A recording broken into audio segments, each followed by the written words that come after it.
Olá!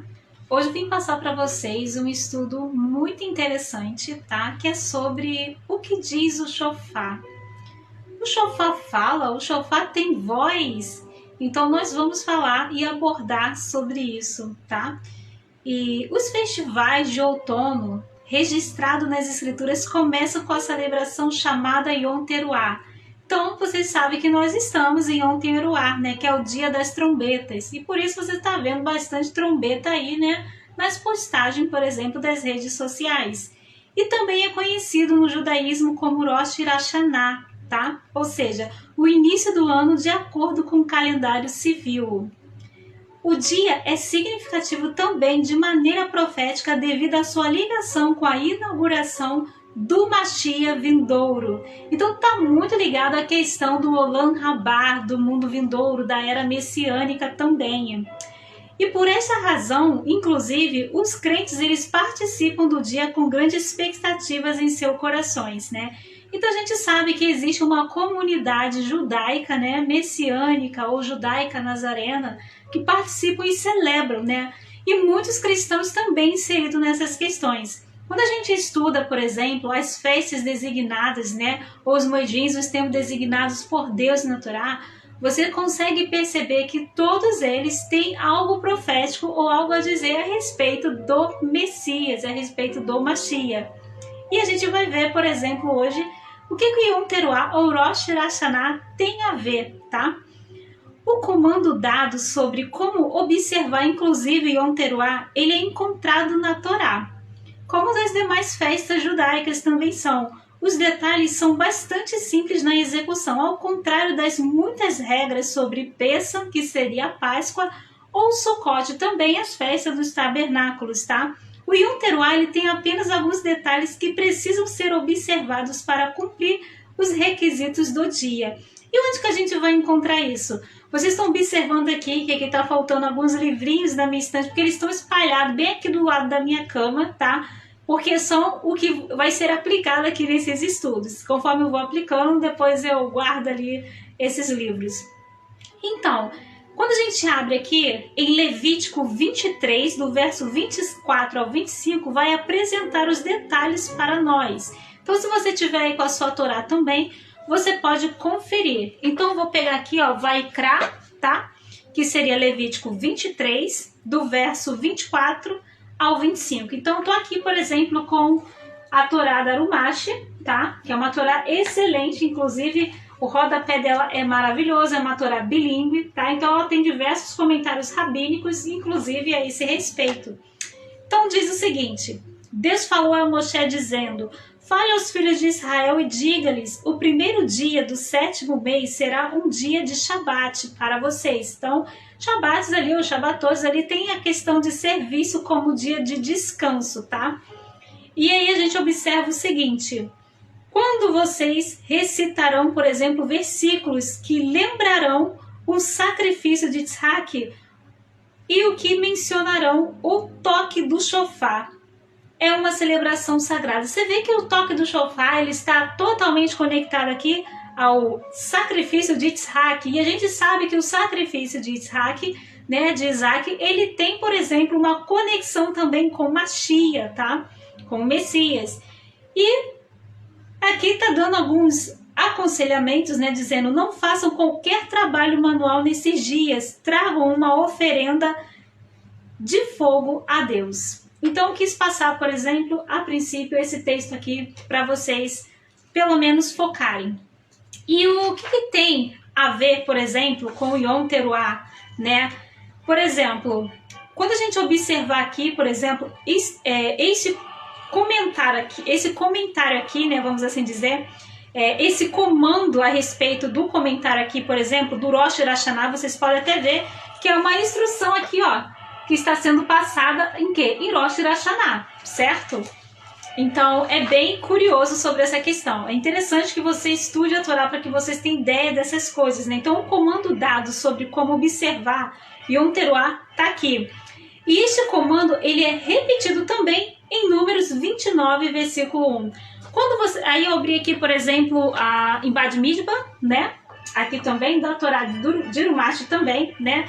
A gente vai ver que tem a ver com as oferendas comunais de Rosh Hashanah e o Shofar, que diz: no 7º mês, no primeiro dia, vocês terão uma celebração sagrada. E aqui é dado, por exemplo, essas instruções, né?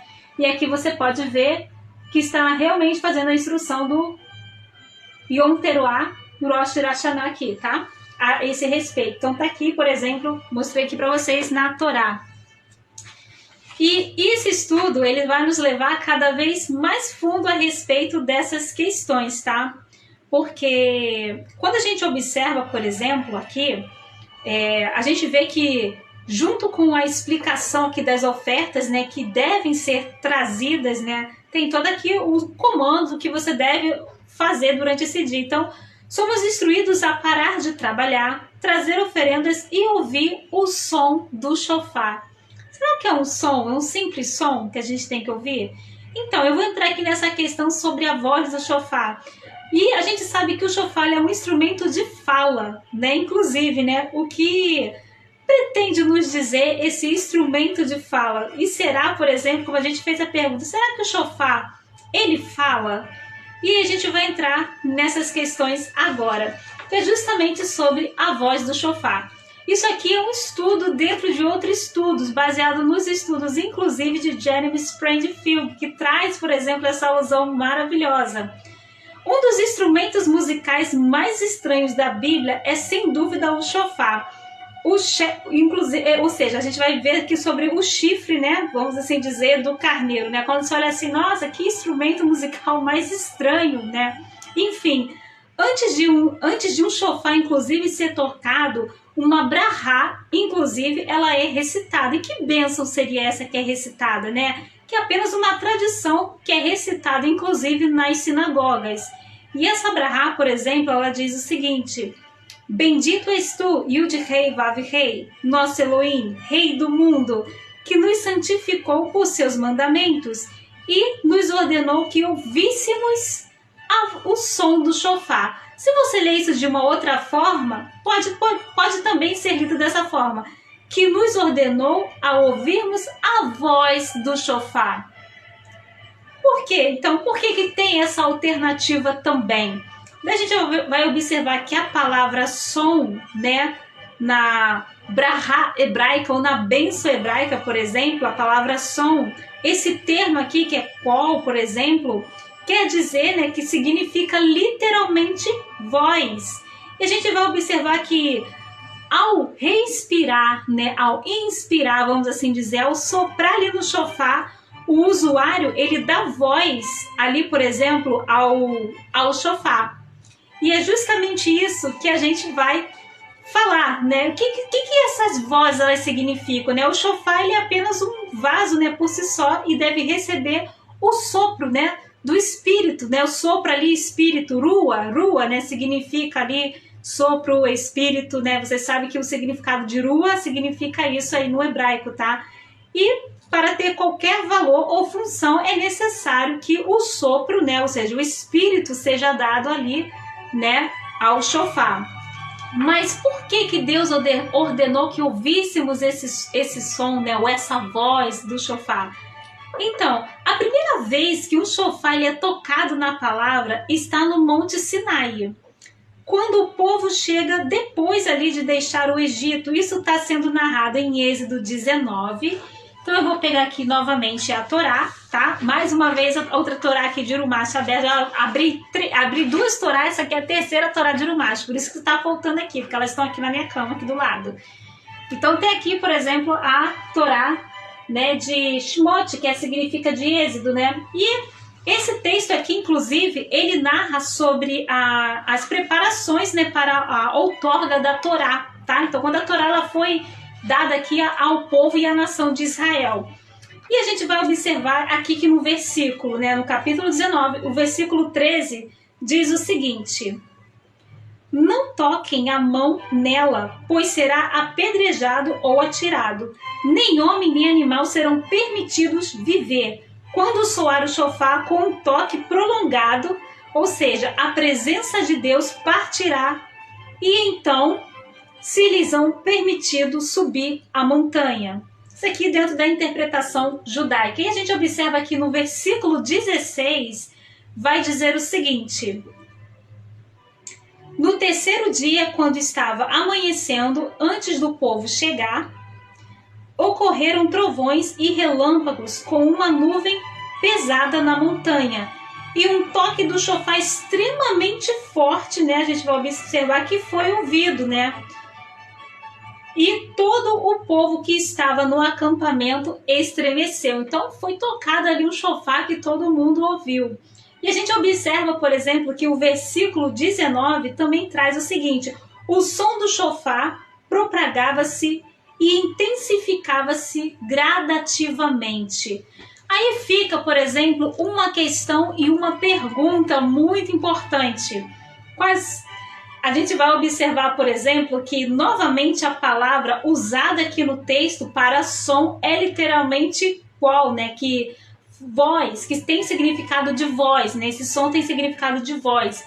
E em hebraico, aqui que a gente vai observar também, né? Ou seja, quando o som ou a voz, né, ela irrompe sobre a montanha, a incrível presença de Deus, ela desce de uma maneira nunca antes experimentada pelos homens, tá?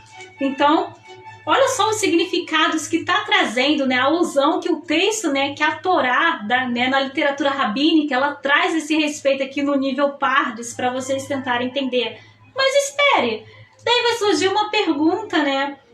Quem tocou o chofar? Quem foi que fez o toque do chofar? Fica aí a questão. Nenhum homem tocou o chofar. Foi Arua, né, foi o Espírito que tocou o chofar no Monte Sinai. É isso mesmo. O Espírito deu voz ao chofar e o Espírito chamou os homens para fazer techuvá, para fazerem arrependimento ali em relação a Deus, ou seja, para que eles andassem no caminho do eterno, no caminho de Deus. E a gente vai observar aqui uma questão bem interessante também, é que agora podemos entender bem as palavras, por exemplo, dos versículos citados acima, sobre ordenar que tenhamos um memorial anual com chofar, com sopro, né, com fôlego de vida ali, né, com a arua, por exemplo. Por exemplo, e essa oportunidade, por exemplo, inclusive é importante recordar a voz inicial do Espírito através do chofar. Olha o significado profundo que muitas pessoas não se atentam ou não sabem sobre isso. Foi o Espírito quem primeiro tocou sobre o seu povo no Sinai, chamando-o para voltar, chamando-os para fazer techuvá. E tem muito mais a esse respeito aqui para ser abordado. Então, quando a gente observou, por exemplo, inclusive, esses detalhes aqui, ó, nos Salmos 89, nas versões cristãs, versículo 15, tá? A judaica aí tem o versículo 16, vai dizer o seguinte: o salmista faz a seguinte declaração a esse respeito: bem-aventurado o povo que conhece Teruá. Exatamente isso que está escrito: e andam, e ali andará, ó Senhor, na luz da tua face. Então, todos aqueles que lembram de Teruá vai andar na face do Senhor. É isso que está escrito no Salmo 39, 15. A sua tradução ela pode estar um pouquinho diferenciada, mas o significado aqui que conhece Teruá. Se você entrar aí na internet e você ver, por exemplo, o interlinear, ele vai passar, por exemplo, inclusive essa alusão dos Salmos 89, versículo 15. Então, bem-aventurado o povo que conhece Teruá, andará o Senhor na luz da tua face. E é por isso que vocês observam que os judeus, eles seguem, por exemplo, o Teruá. Uma outra questão interessante, que existem 3 tipos de sons do chofar. Como, por exemplo, vocês viram que eu tinha postado, não sei se todo mundo acompanhou, viu um arquivo que eu postei do Ben Burton, né, no Facebook, que aborda sobre esses sons, né. Então, tem ali a tequiá, shevarim, teruá. Talvez você tenha lido e você não tenha entendido muito bem. Então, tequiá é um sopro longo e está ligado, por exemplo, a soprar, que é um termo ali no hebraico também para arua, né, espírito, né, então isso aí vocês devem estar ligados. E o tequiá, por exemplo, a gente vai observar Esse aqui foi tequiá, tem que estar ligado a um sopro. E teruá, por exemplo, são 9 notas em estacado. O que isso significa? Quando você vai ver essa alusão a respeito das músicas, é um tipo de articulação que resulta em notas muito curtas. Então, esse aqui chama, por exemplo, para que as pessoas elas clamem. Aqui tem a ver com clamar em alta voz e bradar, teruá. E quando você vê Shevarim, que são três sons quebrados, né? Tem a ver com quebrar, romper e partir, Shevarim.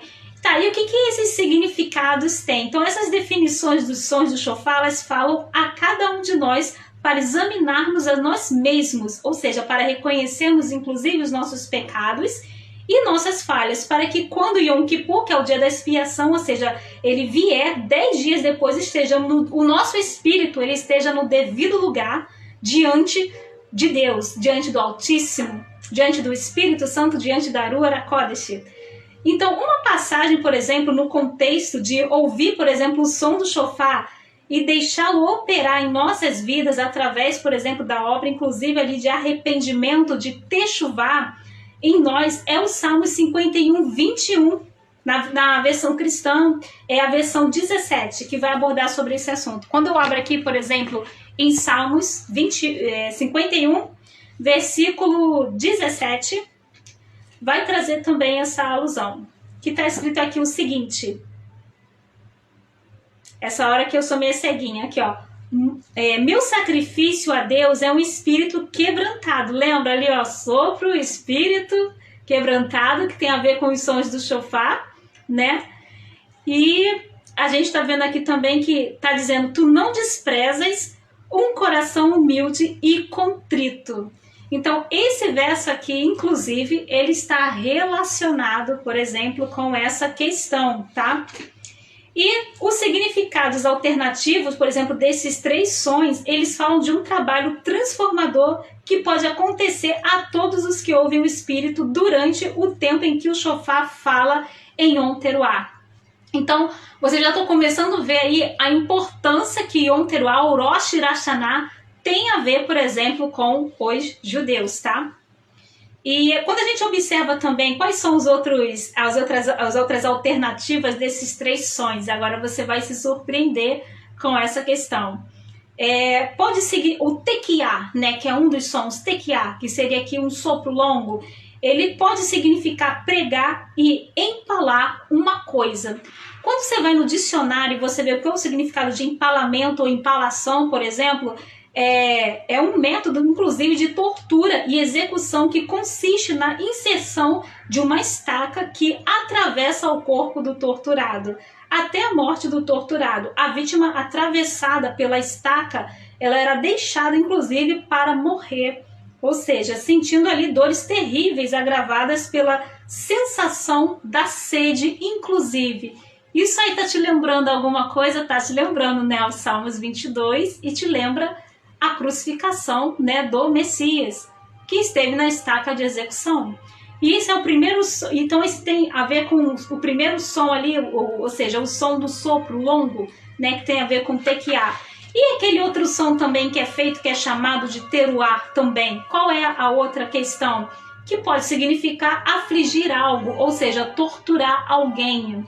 E shevarim pode significar a solução e a esperança.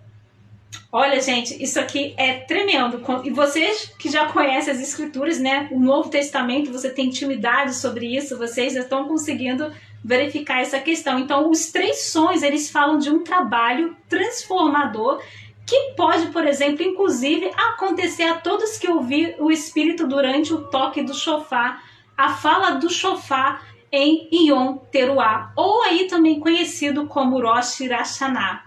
Então, para vocês verem a profundidade dessas questões aqui. E isso, por exemplo, essa associação messiânica com os sons do shofar, ela também pode ser vista em Números, em Bad Midbar, 23, no versículo 21.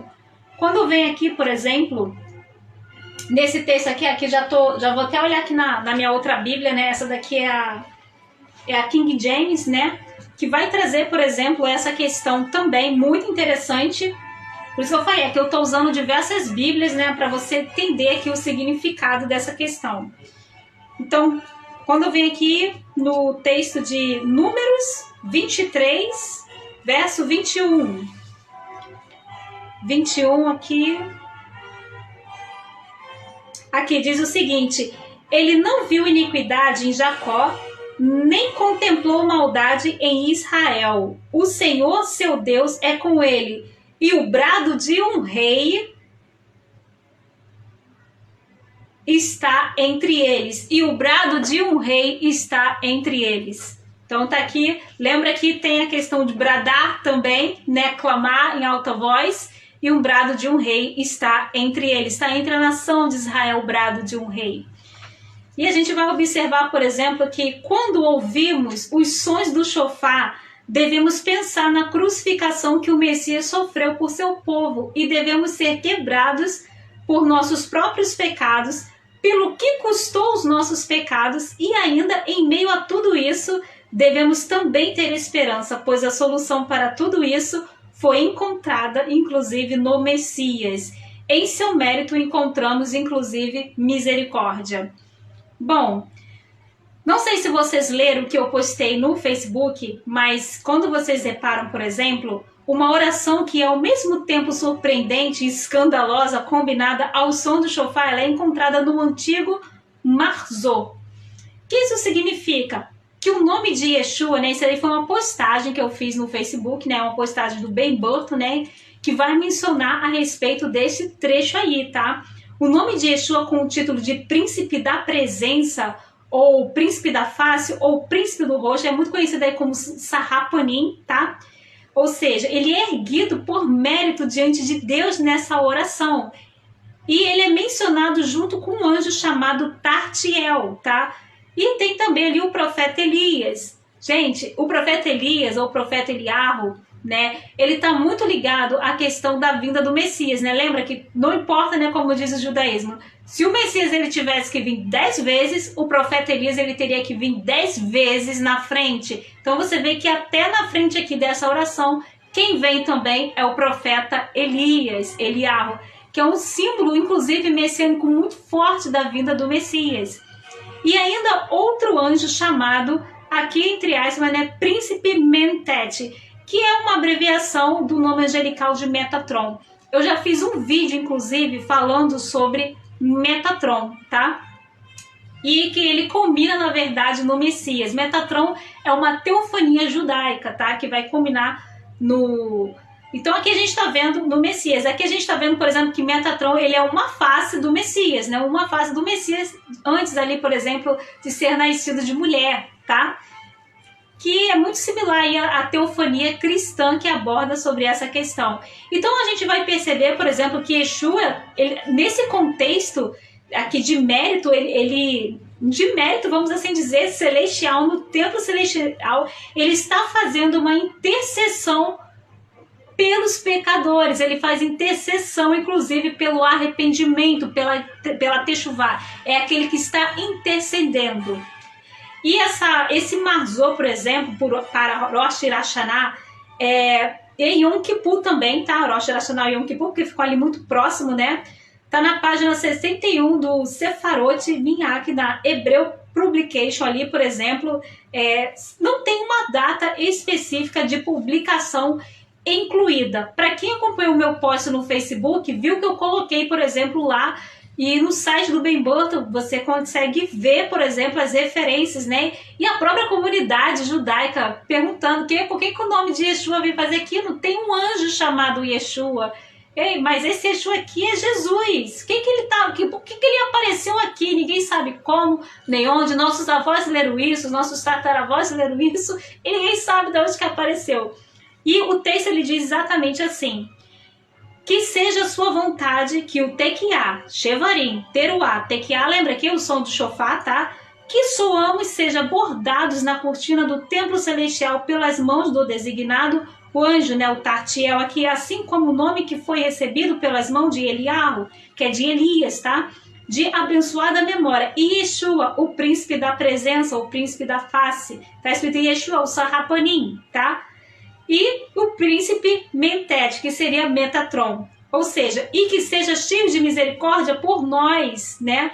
bem-aventurado são o Senhor das misericórdias. Então, essa alusão aqui, ela é bastante interessante porque Yeshua aqui nele é incluído em uma das orações nas sinagogas durante o Yom Teruah. Inclusive, isso aqui é aquele tipo de oração que você lê e você nem pronuncia, você praticamente lê com os olhos, você lê em silêncio, você não pronuncia elas nas sinagogas, né? Aí quem pronunciar vai sair ali da sinagoga, até expulso ali da sinagoga, que é uma questão bem interessante. Então, considerando, por exemplo, como o shofar está conectado, inclusive, a Yeshua, essa associação messiânica, inclusive, com o shofar, ela é vista em 1 Tessalonicenses 4,16, que poderia estar ligada, inclusive, a essa oração na qual eu citei, ou seja, é um ato, né, que mostrará uma questão profética no devido tempo também. Então, quando a gente vai aqui, eu vou abrir aqui agora no texto de 1 Tessalonicenses 4,16, aqui mesmo na Bíblia Judaica Completa, tá? Do David H. Stan, que vai trazer também essa alusão, tá? Então diz o seguinte aqui, tá? Para cá, 4,16. Porque o próprio Senhor descerá do céu com a voz forte, com o chamado de um dos anjos principais e com o shofar de Deus. Olha, com o shofar de Deus. Viu quem tocou o shofar lá no Monte Sinai? Foi o Eterno? O próprio Espírito, a própria Rua, com o shofar de Deus. Os que morreram unidos ao Messias, aqui, ó, serão os primeiros a se levantar. Então, nós que ainda estivermos vivos, seremos elevados nas nuvens para encontrar o Senhor no ar. Assim estaremos para sempre com o Senhor. Aqui quando fala, por exemplo, dessa transformação, tem o significado de que na era messiânica, né, a Yetzirah, que seria a inclinação do mal do ser humano, ela será retirada. Por isso que tem a alusão muito lá na frente, de que não vai haver morte no mundo e etc, tá? E a gente sabe também que outro texto conectado a Tessalonicenses, tá, está ligado em 1 Coríntios 15, versículo 51 ao 52, ó, 1 Coríntios 15, versículo 51 aqui, ó, ao 52. Aqui, ó, vai dizer aqui o seguinte, essa hora eu sou uma coisa maravilhosa para enxergar.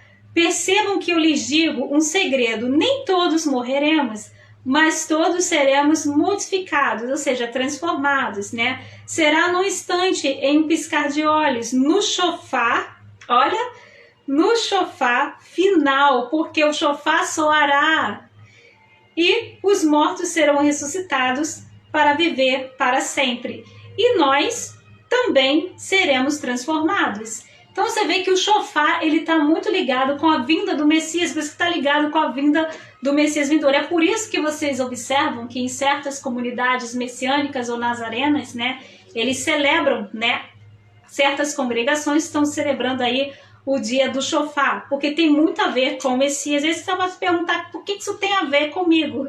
Tem bastante a ver. As 7 festas designadas por Deus na Torá, ela tem muito a ver. Então a gente observa que o nosso próprio mestre, né, que seria aqui Yeshua, tá? E com os mandamentos e com a voz, por exemplo, do chefe dos anjos e com, por exemplo, o chifre de um carneiro descerá dos céus e os mortos que estão no Messias ressuscitarão. E a gente vai observar toda essa questão muito interessante. Vamos ressuscitar nesse caso primeiro, tá?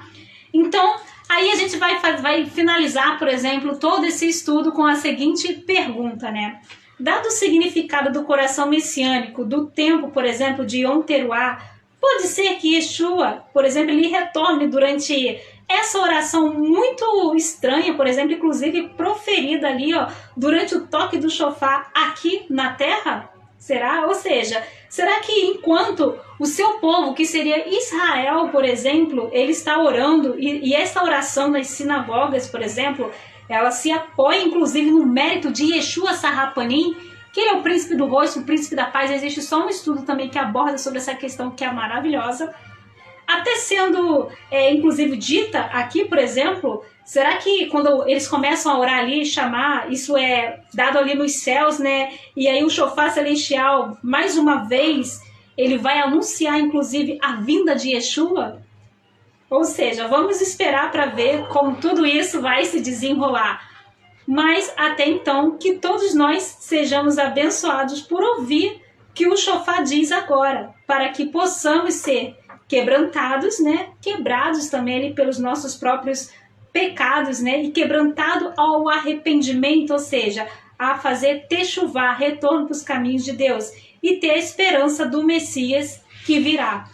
Então, por exemplo, esse é mais um dos estudos, né, que é baseado na hermenêutica judaica, né, que a gente chama aqui de Pardes também, e esse nível aqui desce ao nível Sod, né, você entra aqui no nível Drash, depois desce ao nível Sod, para passar essa informação.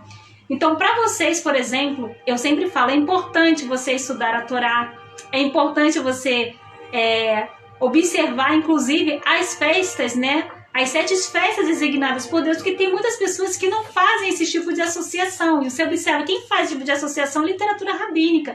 Então a gente tem muito a aprender, sim, com os judeus, né? Mesmo que nós sejamos cristãos, temos muito a aprender com os judeus, temos muito a aprender dentro do judaísmo, das literaturas cristãs, principalmente quando o assunto ele é sobre a Torá. E ele traz uma alusão maravilhosa sobre o nosso Messias, que não é muito bem alcançado no âmbito cristão, porque não desce ao nível Drash nem ao nível Sod. Então eu quis deixar esse vídeo aí pra vocês, tá bom? E eu espero que dê certo. Agora vamos descobrir se esse vídeo deu certo. E agora eu vou guardar aqui os meus estudos. Shalom, shalom!